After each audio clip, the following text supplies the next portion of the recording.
Welcome back to the Danny Hartson Show. Today on this week's episode, we have Evan Gross from Evan Gross and the Derelict Casino. How are you doing, Evan? Doing great. How are you doing? I'm doing good. Why don't you tell the people what you do? Well, I do a little rocking and rolling. I write songs and play guitar and like to make a lot of noise with my friends, and I get to do all that on the stage at the same time, so it's a pretty good deal for me. So is Evan Gross, is that your real name or is that like a stage name? No, Evan Gross is my real name. Word. And how'd you come up with the Derelict Casino part? The Derelict Casino is the name of a place in a Stanley Kubrick film called A Clockwork Orange, where the main character's gang and another gang fight each other in the first couple minutes of the movie. And I just thought it was a really cool juxtaposition of words, Derelict Casino, and the imagery of just like run down, like abandoned theater in this like post-apocalyptic European part of the world, I guess, in the movie. Just was very interesting to me when I saw the movie at a young age, and just always thought that Derelict Casino could be a cool band name. So I held on to it for a long time, and when I started getting these songs pulled together and launched for a Nashville band, I decided that it was time to do it. So who's like in the band with you?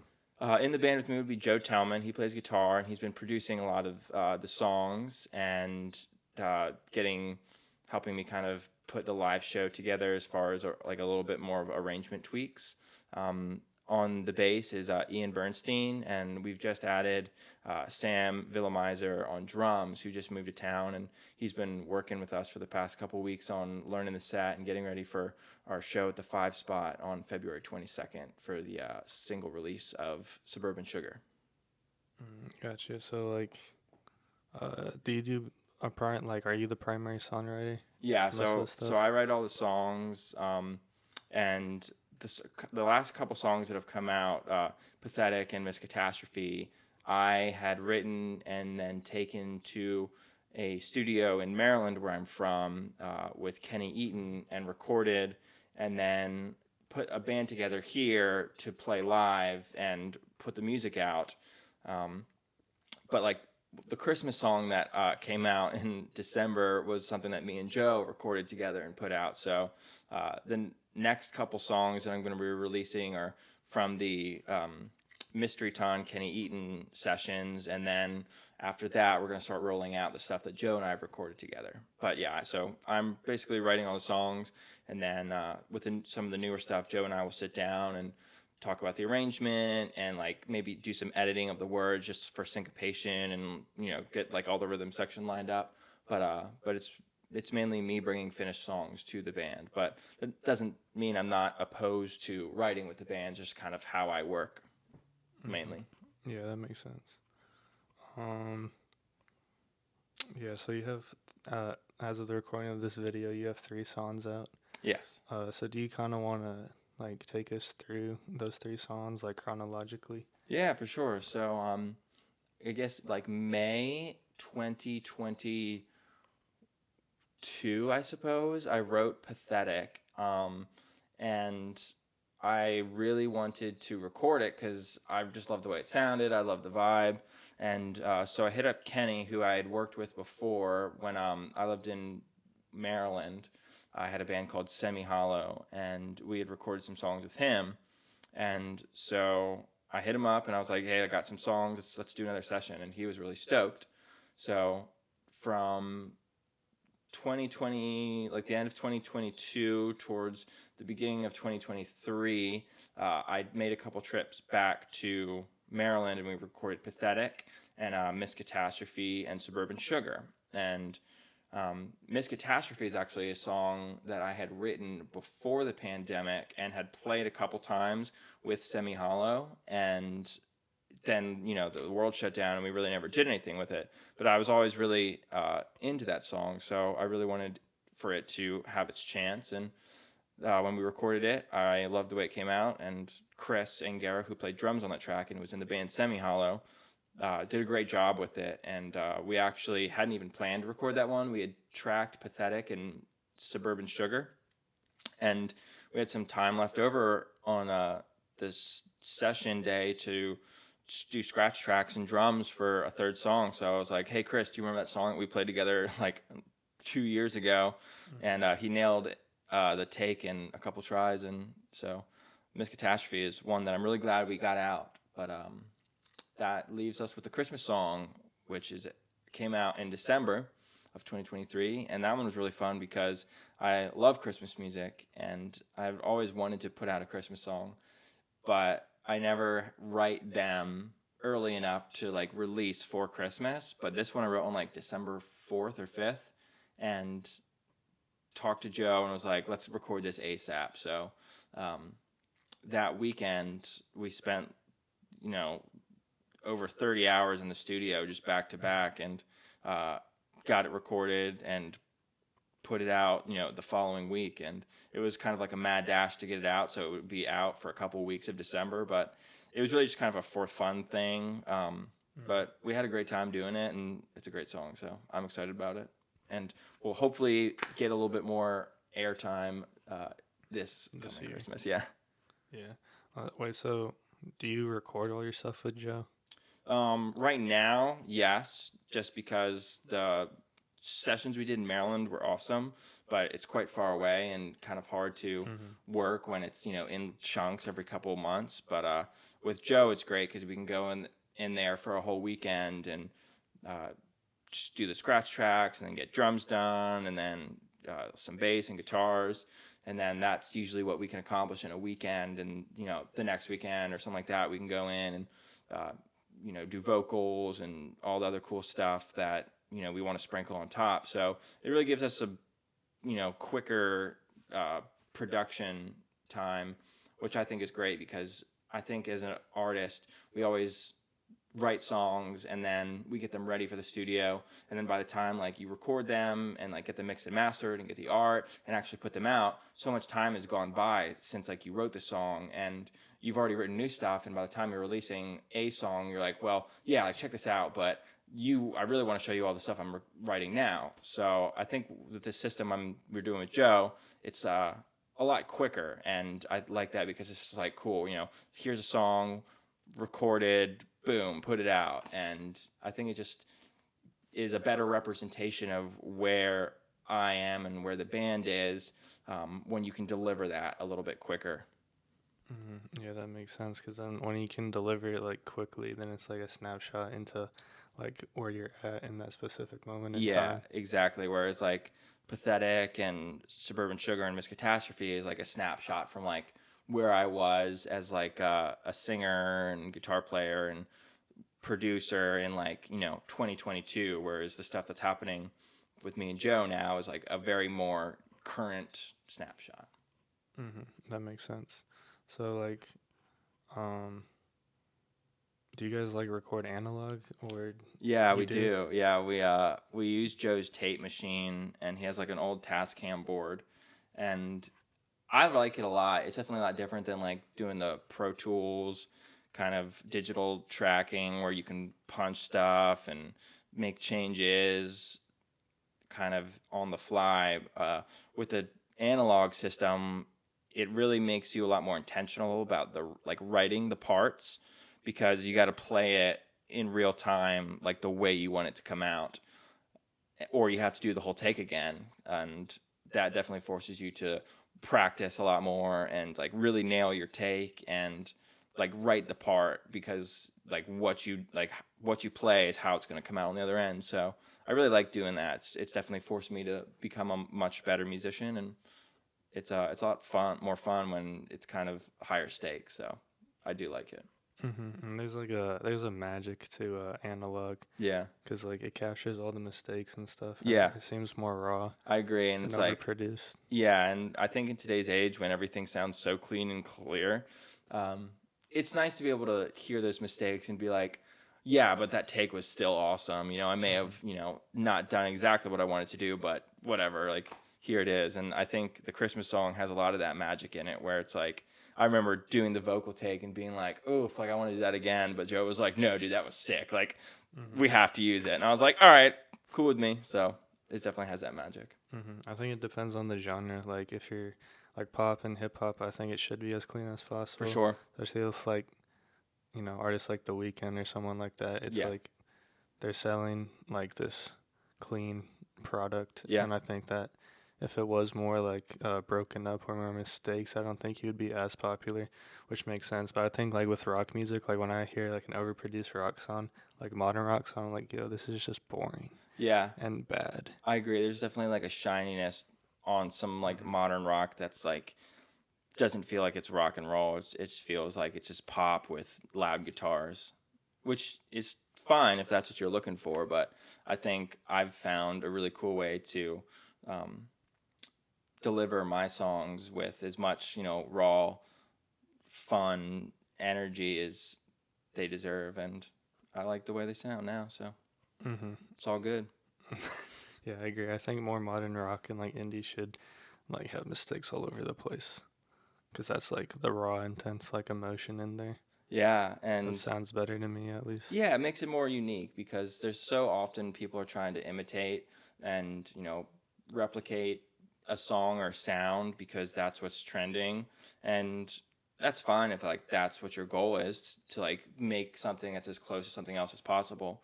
But I definitely think the mistakes and everything that goes in there that you don't intend to create, in fact, gives it like such a unique thing that it's hard to replicate. So.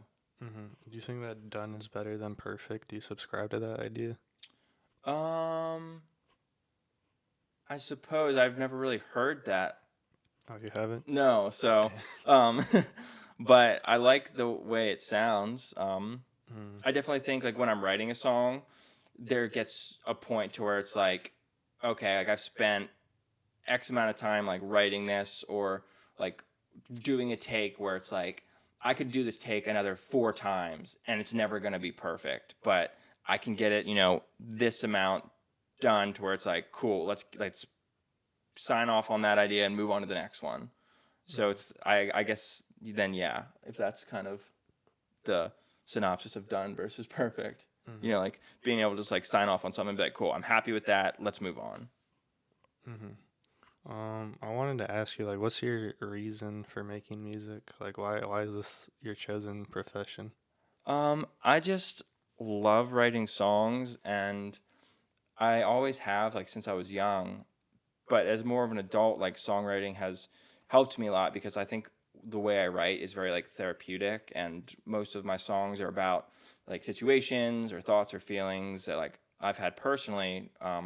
So in writing the song, I'm kind of working through those and kind of figuring out how I feel about that situation and being able to share that with people and just get it out of me through the performance and this like the vocalization of those issues. I think it's just really healthy for me, and being able to like do that and have as much fun as possible is awesome.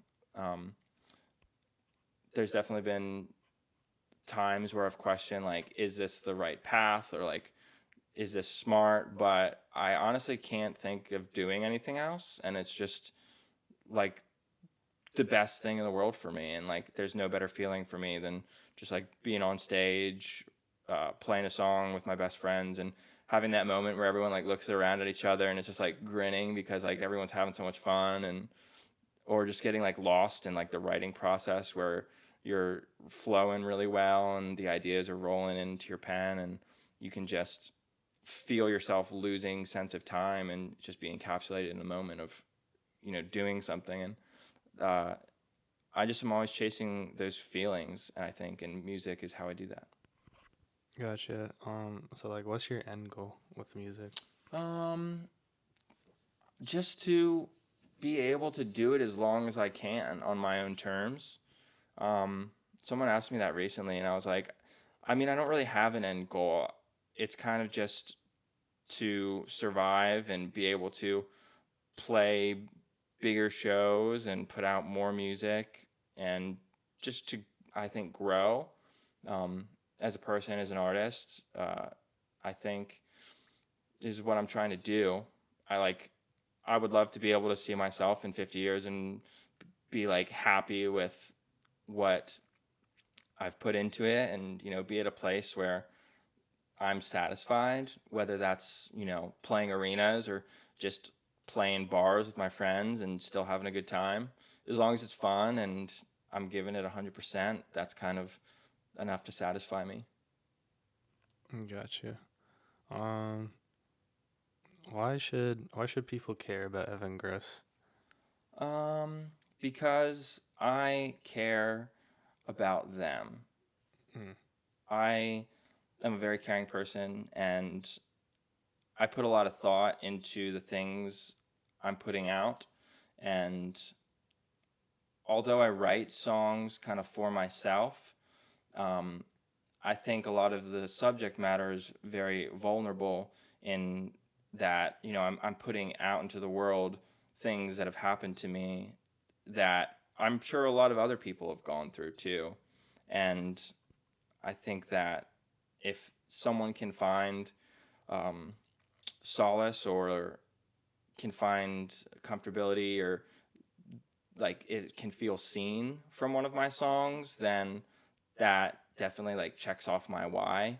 Like if I can help someone else get through something because they've heard a song of mine or saw me perform or something like that, mhm. or can feel like part of something, um, then that's kind of why I'm doing it.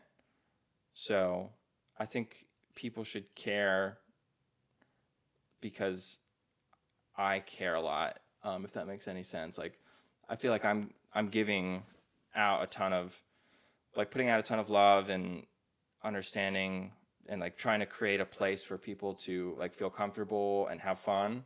And if they want to be a part of that, awesome. If it's not for them, no worries.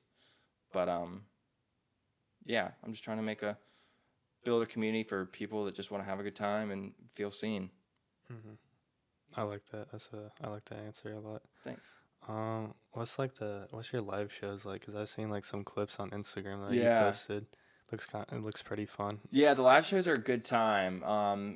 I've definitely gone through a journey of trying to create the best sort of experience, and it's always getting better. I'm always working on it, but very high energy. I try to take people on a journey with the songs and like really bring as much energy and genuine emotion to it, everything, and kind of like try to is just show people as much into the song as possible through the performance, whether it's like something that's sad or something that's like really exciting. Like I try to really um, show people that through the performance. And um, a lot of the clubs that we've been playing in Nashville have been awesome with like the sound and the lighting and like smoke and everything like that. So that's really taking it to the next level when we're playing at a place like the Five Spot or the East Room where the sound and like the lighting technician like knows a really cool part's coming up and is able to kind of help us convey the emotion through strobes or just is in tune with what we're doing and is able to help further our show by doing that. But as far as like the performance itself on our hands, I like to jump around a lot. I like to uh, headbang and really interact with the band members and try to interact with the crowd in between songs and uh, just say funny things that come to my head like in Yeah. between. Mhm. But it's really about making a connection and helping people escape from whatever reality they're in. I think when I go to a show, like I want to be transported and just be like so mesmerized by what's happening on the stage and in the environment that like I forget, everything that isn't that room. And that's what I kind of try to do when I play is just like take people somewhere else and, you know, let them feel like they're a part of everything that's going on stage is like they're a part of too. So Yeah. Do you have any like crowd control tips for the musicians watching this? um don't Joe always says not to practice what you're gonna say Mm. in between. Um, and that's something I've been kind of doing. I think you can tell when something's rehearsed. Other people are like, no, say the same thing every time because you're trying to build like cohesion and everything like that. And like if you have like one way to introduce a song that like you always do it, like sure, great. But when you're kind of engaging a crowd, I think it's a case by case basis. So like depending on how the crowd is feeding back, just have fun, be genuine, and don't do anything like self-deprecating. Like Okay. there's been times like when I was a young musician where like I felt like I was having an off show, and I was like feeling very down about what was happening so far, and I was kind of like using like self-deprecating humor, Mm-hmm. and I remember the drummer was like, "Don't do that," and I was like, "I'm sorry," like, and I never did it again. But I would say avoid anything that's like that, because everyone on stage has worked very hard to be there, and any kind of taking away from that doesn't help. So just be positive, have fun, and you know, Don't overthink it. yeah, don't overthink Yeah, it. I got you. Um, do you think that you have like an image right now, or are you trying to like build an image for yourself or for your Um, music? I guess. that's definitely one thing that I've tried to think about a lot and have gotten like frustrated overthinking. I've always been like very into like fashion and like having like different looks, and I've gone through like a bunch of phases with my looks over the years, and now I feel like I really have found a look that I like when I like draw myself as like a a superhero, or like when you're like a kid and you draw yourself looking like the most cool way possible. Like I feel like I finally look like the way I've always wanted to look on the inside. And I think Mm-hmm. Nashville has really helped me be comfortable in my own skin and like wear the clothes I've always wanted to wear. As far as like the band as a whole, I really like to let everyone do their own thing. As far as like what I want everyone to feel comfortable in their own skin and like look good, play good, sort of. So I'm like, like wear whatever you want, but like this is the general vibe. As far as like our sound is kind of like 90s alternative rock. So as long as you kind of look like you fit into that like show, like as long as we look like we're all going to the same show, like, and we look like a unit, and someone sees us and they're like, that's a band. Like they're all doing their own thing a little bit, but like they look like they're a band and then they're together. Mm-hmm. And that's kind of like the general guidelines, but I let the guys kind of pick their outfits. I might throw a little color coordination and be like, hey, like I'm wearing these colors, or you know, for like a Christmas show, like maybe let's wear like red and green, or like just so it's a little bit more themed. But um, other than that, the guys in the band I've picked to be in the band because I love their creative and musical abilities, as well as their the way they look and like the hang. So they're all my boys, and I think that birds of a feather flock together. Mm-hmm. So it's kind of like cool to let them do their own thing, and like I know they're gonna look good and be a part of it, because that's why we're friends in a way, or like that's one of the reasons that we're friends, because we have similar ideas, and like we all like to you know dress for success, sort of in our own way. What was it like growing up in Maryland? Well, I grew up in a very small town called Poolsville, and that was nice because we got to do a lot of cool stuff as kids in a small town where you don't get to do, I think, in a city, like ride our bikes around and just be able to like walk to each other's houses and play ding dong ditch and have bonfires. So that was really nice. Maryland itself is great because you get all four seasons. You have the beach, you have the mountains, and I grew up about an hour outside of DC, so we had a ton of field trips to DC as a kid, and Baltimore was only an hour away. So we definitely got to do a lot of cool stuff and see a lot of awesome history. So Gotcha. yeah, loved it. What made you want to like come down to Nashville? Was it just for music, or were there other reasons? Yeah, so I actually wanted to move to Nashville in 2017 when I graduated college. I had been playing in a couple bands in college as like a lead guitar player, but I had also like started focusing more on writing songs and decided that I wanted to be like a songwriter and the front man and have my own band and play the songs I was writing. So the plan was to move to Nashville right after college, but I didn't have a car. And the person I was going to move in with ended up having to move back to Poolsville. So I didn't have anywhere to stay. And I thought that that was probably a good reason not to go just yet. So I moved back home and started Semi Hollow with my little brother, Stefan. And that was like kind of my first original band, was kind of in my hometown with Chris, who grew up in Poolsville, and Pat Budd, who grew up in Poolsville as well, and we're like family friends. So it was really nice to like start my first original band with like my brother and then like a bunch of guys that I went to elementary, middle, and high school with. Um, and we were able to learn and fail and have fun and, you know, really experience that in a environment that was familiar, that we had, you know, a built-in crowd for. So I think that I'm glad that all that happened. But the pandemic shut everything down, and then the band was kind of not doing anything. Like I was playing a bunch of acoustic shows, but after the pandemic kind of settled a little bit, and then I decided that I needed to move to Nashville. I was working at Guitar Center there, and it was just getting to a point where like I didn't feel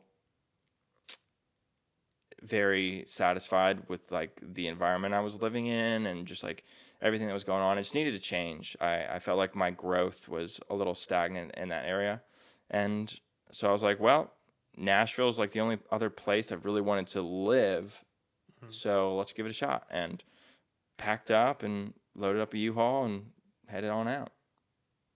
Gotcha. So when was that? Like, what year was that? That was the summer of 2021. What did you go to college for? I went to college for insurance and risk management because I could get in-state tuition through the academic common market. And I really like didn't care what I was studying. I was just like, all I want to do is go to University of South Carolina. And I was like, cool, business degree. There's a lot I can do with that. Insurance, not super interested in it, but whatever. And then I ended up adding finance and double majoring because there was only a couple extra classes. And I never like thought that I would really use it because I was just playing in bands in college. And I was like, I'm just going to do this. This is great. And then after college, I started working at Guitar Center because I got to learn about gear and meet a lot of musicians in the area, and it was a really good way to get plugged into the scene and learn. And then it was great because when I moved to Nashville, I was able to transfer stores and work at the Nashville store. So I was able to, you know, meet a bunch of musicians, be directly plugged into the scene as soon as I got here. And then about a year ago, I just was, again, ready for another change, just felt a little stagnant, and got a job in town with this company that does like music business management. So now I'm actually using my degree and learning about like the business side of the music industry. So I'm plugged in and learning a lot, and very thankful for that finance degree at USC.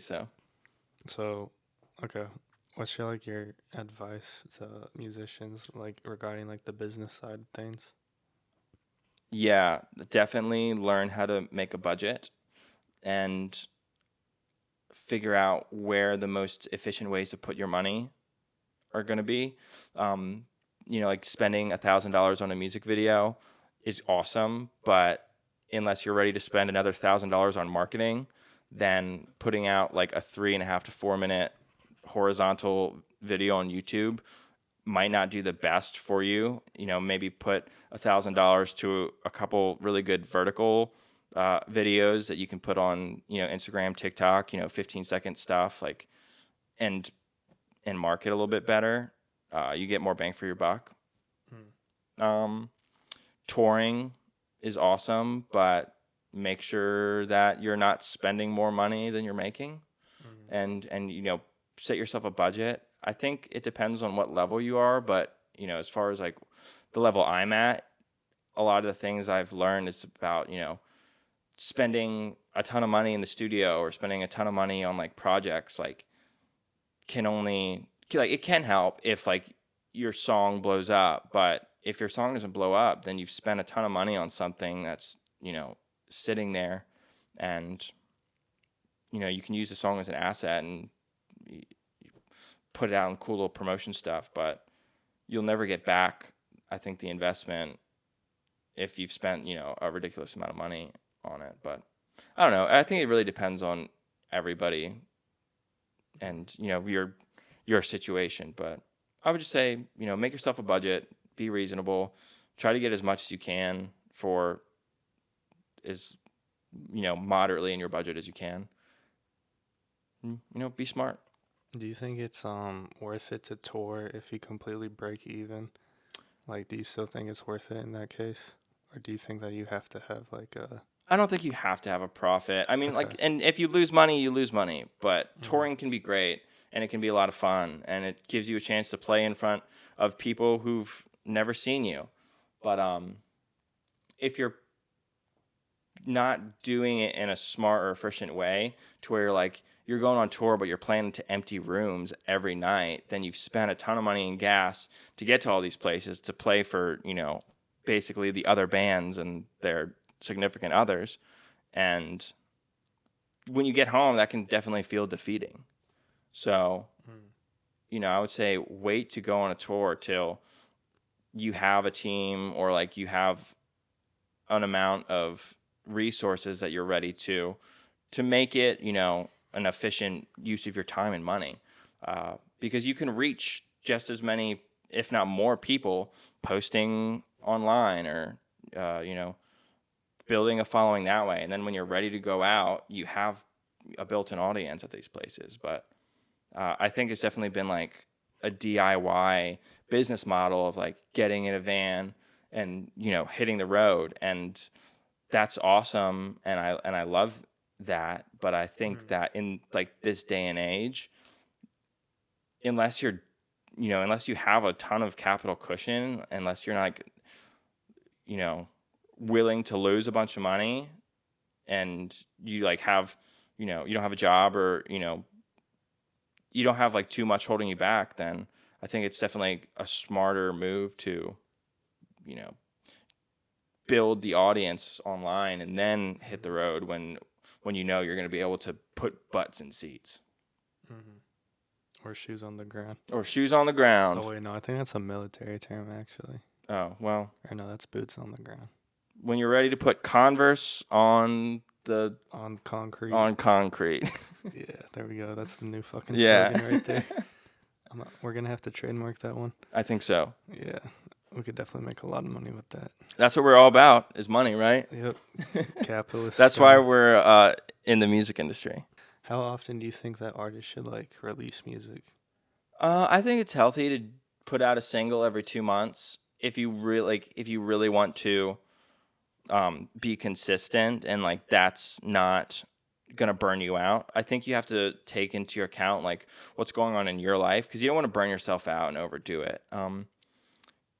A month, like I guess like 6 singles a year is good because you have a month of pre-release promotion, a month of post-release promotion, and that gives you enough time to like get all your assets pulled together and like give a song enough juice to where like it's gonna hopefully do something for you. I think a song a month is too much because you're kind of suffocating the song and you're not giving it enough room to breathe. And like I think singles is the way to go at like this level, and when you're trying to build, because you're giving someone something and you're giving someone another. If you just dump like a record on people, then your friends and family are going to listen to it. But I think in today's society, like we're so starved for like focus, like people's time is like the most valuable thing they can give you. And when everyone's just scrolling for a second, like the amount of people that sit down and listen to an album or an EP like cover to cover, like I do that because that's how I enjoy to consume music. And like if I hear a single on the radio, I'll be like, oh, that was cool. I'm gonna go look up this band and look up their songs. But not everyone does that. And Mm-hmm. I think feeding people a single out of a time every 2 months is a good way to be like, here I am, and then be like, I'm still here, and I'm like, check this out. It's just a good way to like build consistency, and I think it's what like the people I see that are having success in building audiences are doing. So Mm. that's what I'm trying to do this year. Okay, so that's your plan for 2024. That's my plan for 2024 is put out a single every 2 months. Gotcha. Okay, that's cool. Mm-hmm. All right, so I kind of want to dive into your music taste, Okay. but we're not gonna do it normally. We're gonna play a game Okay. if you're down. Yeah. All right, so I'm just gonna give you two bands, and you just have to tell me which one you like more, Okay. and then we're gonna like eliminate them, Okay. basically. So we'll start with a real easy one: Cool. the Beatles or Rolling Stones. Ooh, that's a super easy one. I grew up on the Beatles, Mm-hmm. but I chose to be a Rolling Stones fan, so I'm gonna have to go with the Stones. What do you mean you chose to be a Rolling Stones fan? Like my dad, it was not negotiable to be a Beatles fan when I grew up. Like Okay, I see. we were just like quizzed on Beatles songs and we watched all the movies as kids. So like we grew up as Beatles fans. Mm. But when I found the Rolling Stones, I was like, wow, like I really like this and I'm pursuing like learning more about this band because like it really resonates with me.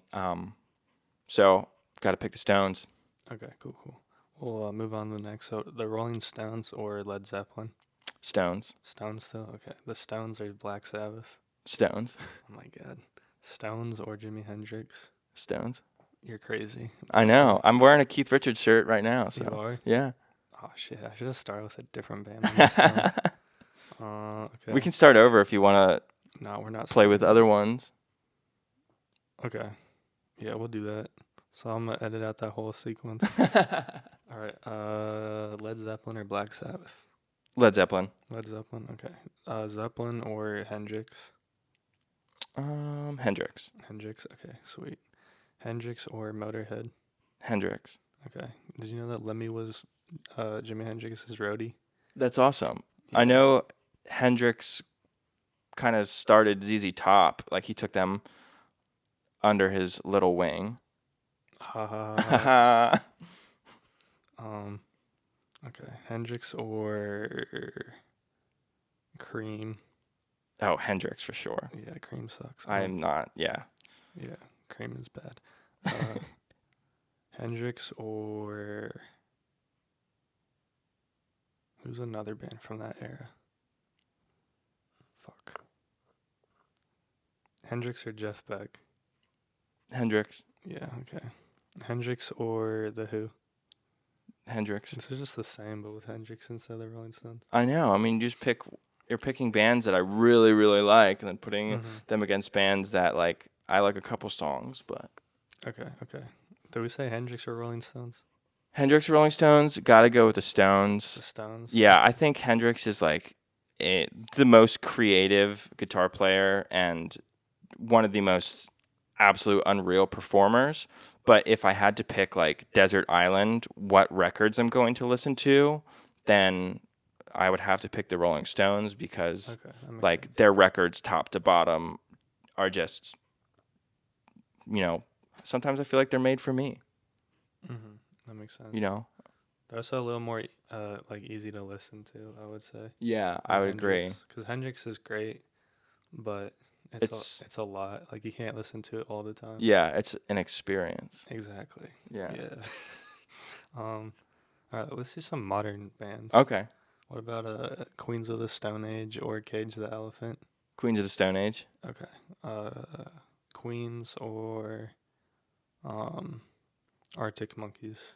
Ooh, Arctic Monkeys, but like old Arctic Monkeys. Like first 3 albums? Yeah. 2 albums? Yeah. Gotcha. Wait, do you like AM or no? I like AM, but Okay. I'm more into like the stuff I got into in middle school. Okay, I've had conversations about AM. I think like track listing wise, because it is the traditional like 12 songs, 40 minutes. Yeah. And I think that like top to bottom, it is like the perfect way to sequence an album. Yeah. I would say it's like worth studying for like songwriters. Like even if you don't really Mhm. like the music on Yeah. it, I think just the way that that album is structured is worth like looking into if you're trying to like write music or make an album. Yeah. Cause like it starts out with like the slow, sexy like mood setter, Mm-hmm. and then the next four songs are like all bangers basically, Yeah.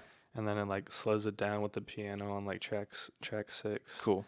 and then then picks it up, gets a little funkier like track 7 to 8, Yeah. and then um then they go back up to like some of like the, I guess like they kind of do pop rock, I would Yeah. say, like with Snap Out of It and a couple other songs on that, and then they end it on just like another ballad, Yeah. and I think it's like really I think it's sequenced perfectly That's how I feel for an about album. that's how I feel about Harry Styles' first record.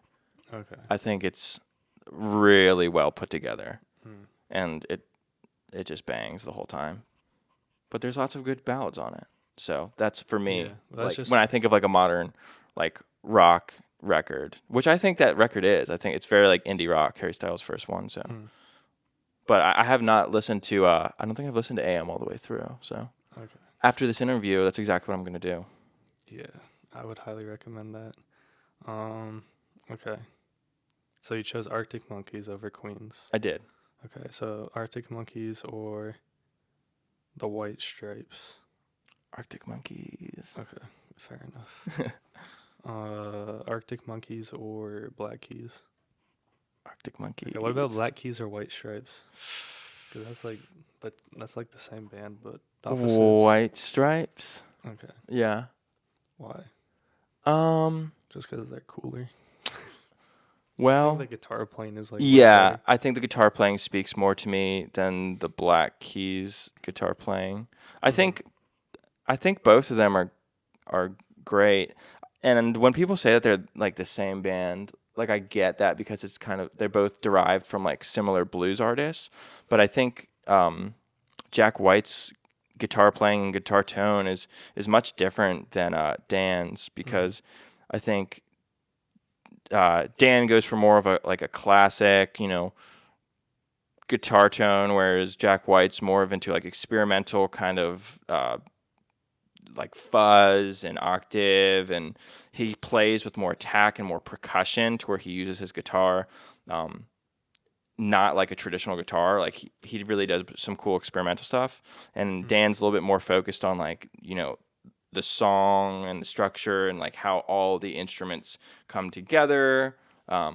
So I do think they're quite different, but if I'm gonna put on like a record to One hear of like them. some like brutally cool like fuzzy guitar stuff, then Hmm. gotta go with the White Stripes. If Jack White and the drummer from the Black Keys got together and made a band, that'd be like the greatest band ever. Patrick, Yeah, yeah, he's a great drummer. that'd be a crazy band with those That would two. be crazy if they didn't like start fighting. Yeah, they probably would, but I don't know. Patrick seems like a chill guy He does seem like a from chill the guy. interviews I've seen. Yeah, Okay, since we're talking about crazy guitarists, so Hendrix or Jack White. definitely Hendrix. I Mm-hmm. mean, Hendrix is the king. Mm-hmm. That's true. So, okay, so you play guitar and you sing, Mm-hmm. obviously. Which one, like, if you had to pick one, like, what would you do? Like, do you think you're more of a vocalist or more of a guitar player? Oh, definitely more of a guitar player. Like I started playing guitar at a very young age and like loved it ever since and played electric guitar, like lead guitar for a bunch of bands in college, and even now like I still play like guitar in my friends' bands and like for other artists and stuff like that. So like I'll always be a guitar player at heart.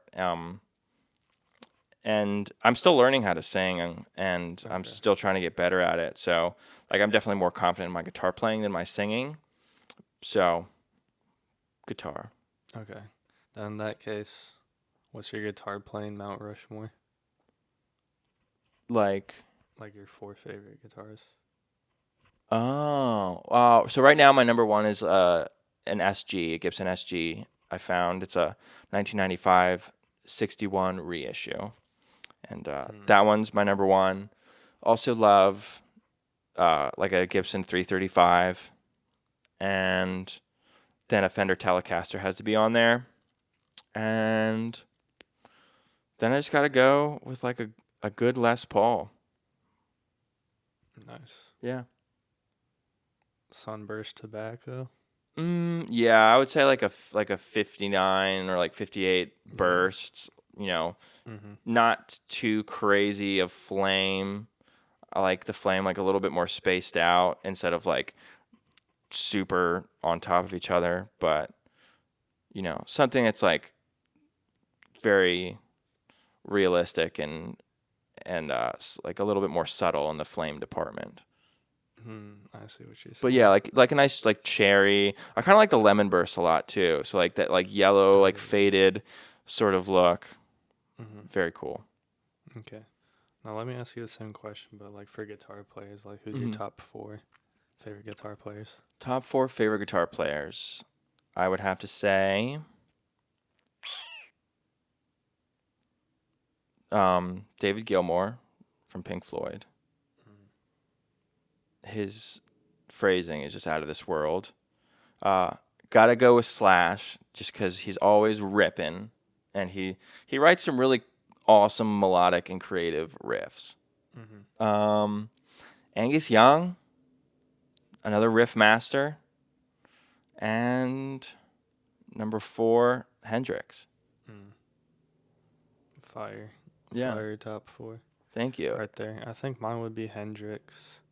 Then John Frusciante from Yeah, the Chili Peppers. he's great. That'd probably be. Those are like my top 2. I actually haven't really thought about the third and the fourth. I will say Jack White for this interview, but that's probably gonna change in the future. Yeah, it's so hard because But like whatever you're most inspired by or listening to, kind of like I love Keith Richards. He's one of my favorite guitar players, but I haven't been listening to that like to the Stones as much lately. So I've been listening to a lot more GNR. So yeah, I'd say Slash as well, because Slash kind of got me into guitar. yeah, I Like I think think that was like the first like actual guitarist that I like got into when I was yeah, picking it up for the first time. I think Slash has done a lot for the guitar playing community, and just like as a little kid, you see Slash and you're like, yeah, like that's what I want to do. Yeah, shout out to Phineas and Ferb. He was on that cartoon. Yeah, and Bowling for Soup, who wrote all the Phineas and Ferb songs. Oh, yeah. Shout out to them too, I guess. Yeah. They have some bangers. Love Handle. See, I don't know that by name. If you start playing, I might know it though. Like you It's start just like playing some of the song. songs from Phineas and Ferb. Oh, okay, I got Yeah. you. I got you. Check it out. Yeah. All right. I want to talk about your movie taste for some reason, because I see that you can't really see. You can see like the bottom of it on camera, but he has a poster of 2001: A Space Odyssey, Mm-hmm. and then you said that you named the Derelict Casino off of the casino from Clockwork Orange. Mm-hmm. So like, do you think that what does like Stanley Kubrick mean to you? I guess. I think he does a great job of making movies that feel like a fever dream, but delivering them a way that feel real enough to like balance the walk the line between reality and not reality. And I just like being transported to like a bizarre place that is obviously not real, but is just real enough to like make it a little, to like make it believable. And yeah, I just like watching his movies because I feel like locked in the whole time. Like a lot of people are like, oh, like it's really hard to get through Space Odyssey. I'm like, They're stupid. yeah, like what do you mean? Like I'm locked in the whole time. Like it's very well done to where like it's very gripping without being like ridiculously like action packed the whole time. It's like a subtle gripping. The thing, like, what I have to say, like, about his movies, like, everything that happens feels, like, impactful and, like, real. Yeah, whenever you watch it, you pick up something new. Yeah. It's like you can watch those movies so many times because like you're always finding new stuff. But, like, every single, like, plot point, like, feels impactful, or, like, death that happens, it's like, you're like, oh, shit. He actually, like, died in that scene. Like, it feels real. Whereas like a lot of movies that like overuse violence, it's like okay, Hmm. what's going on here? Yeah. But like his violence is like very like disturbing and like it feels like it actually happened. If that makes sense. Yeah, it's very intentional. Yeah, and just like his movies in general, just like every choice is very intentional, Hmm. and the events are like have real consequences. I think, Yeah. which I appreciate. Even like the movies of his that I haven't really clicked with, it's like I can still appreciate like the choices Yeah. that he like made in for those movies. Are there any other directors that you really enjoy? Akira Kurosawa. Okay, He does a fire. lot of like samurai stuff. Yeah, So I love that. I watched Ikaru, if you know that movie. Mm-mm. Okay, it's like it's by him, but it's like a more um I guess it was made in the 50s and it takes place in the 50s, so it's just like about like this Japanese social worker in the 50s that's like he's like getting up there in age and he goes to the doctor and he like reveals that he's had cancer or Oh. that he's dying of cancer. And so like he like has realized that he's like wasted his life basically. Hmm. Like he's wasted his life like just doing paperwork and not making an actual impact in his community. Yeah. So like he makes an effort to like reconnect with his son, um, and like actually like without giving too much away, have like one final moment where he's actually like impacting his community Mm-hmm. and like helping it prosper instead of just being like all the other like social workers and just like letting it fall apart or just like putting a band-aid over it. Like instead of just putting a band-aid, Yeah. which he's been doing like for the past like 30 or 40 years, however long the movie says, instead he's like actually trying to like treat like this one issue or Yeah. this one like his final like act of um Humanity. yeah, humanity Cool. before he goes away. And Ikaru means like to live in Japanese. Interesting. So it's a really good movie. It's a little boring, not gonna lie, but it is very impactful. Yeah. Like once you get into the movie, Well, it's like one of my favorite movies of yeah. all time. Well, that adds to my list of homework to Yeah. listen to AM and watch Ikaru. For sure, man. I watched at the Belcourt too. It was great because Nice. they had like the popping, cracking on Yeah. screen, Oh, like it's an so old movie. great. Yeah, I love that. Yeah, it was good. But yeah, I mean that's pretty much all my questions. Cool. I guess we'll wrap up here. I know that you have like a show and a single coming out later Yes. this month, so I'll let you plug that for a couple minutes. Yeah. We're playing at the Five Spot in Nashville on February 22nd, and we're gonna celebrate the release of Suburban Sugar. That also Mhm. comes out on Thursday, February 22nd. We're going to be playing that show with our friends of the Wistful Larks and Tasteful. So it's going to be a great night. Doors are at 7. Show starts at 8. It's $10. And we'd love to see everyone there. So come hang. Sweet. And tell me just a little bit about like Suburban Sugar. Like, what can we expect from that song? Yeah, Suburban Sugar is kind of a cornucopia. It takes a lot of music styles that I really love and mashes them together. It begins with kind of like a Midwest emo, kind of like twinkly, like Mhm. spacey ambient guitar part with some nice like Prophet synthesizers underneath, Mhm. and like real like dark vocals, and then it like breaks into the chorus and it's kind of like surf rocky, um, pop chorus and then there's this awesome breakdown that happens in the song that's very like very rockin' and it's got all the things you want. It's got all the things that I want. It's got big Mhm. drums, like cool guitar parts, and I love it. It's a little bit longer, and that's okay. It's a great tune. So, Sweet. mm-hmm. Well, that's Evan Gross. I'll have all his links to his social media and music in the description. I also recently made like a Spotify playlist for the show that has like my favorite songs from every artist that I've interviewed on the show. So that's gonna be linked down as well, and you can follow that and just go through and see which artists you vibe with that I've interviewed. And with that being said, make sure to like, comment, subscribe, and I'll catch you on the next one. Peace.